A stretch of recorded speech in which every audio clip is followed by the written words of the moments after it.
I was born into a musical family.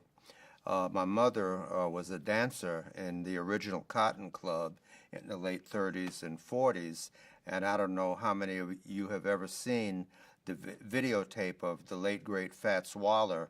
He was singing "Ain't Misbehavin'," a famous song that he wrote, and that was my mother sitting on the piano singing it to Fats Waller. It's just shown all around the world.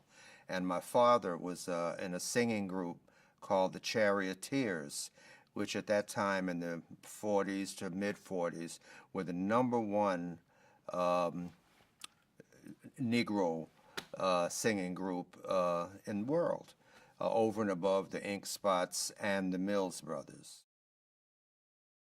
I started playing trumpet by virtue of me being born into a musical family. You know, my mother was Billie Holiday's roommate.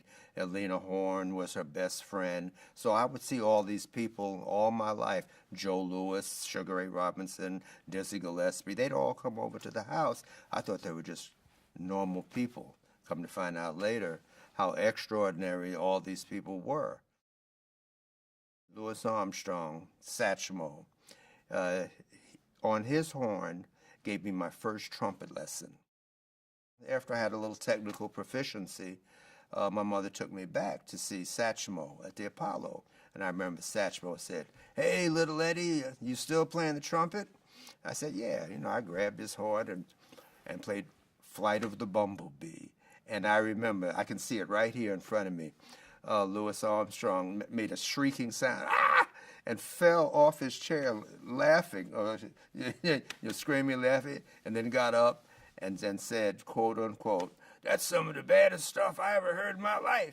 He gave me the book. I still have it. Transcriptions of Louis Armstrong solos, and he wrote on it, "To little Eddie, this is to warm your chops, your lips. This is to warm your chops up by Keep Playing, Love, Satchmo." Wow. Here I'm 9 years old. My first main influence was Miles Davis, just his sound, and more than the sound, his musical approach. You know, it wasn't like, "Hey, I'm the star." He immersed himself in in the context of the music. It was one fabric. I remember a friend of mine one time told me, he said, "Miles sure can swing." We were listening to one of his concerts, a trumpet player friend of mine, and Miles came out, he postured and gestured.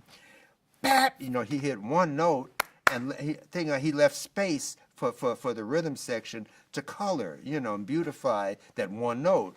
So he hit the note, and then left a space for at least 20 seconds.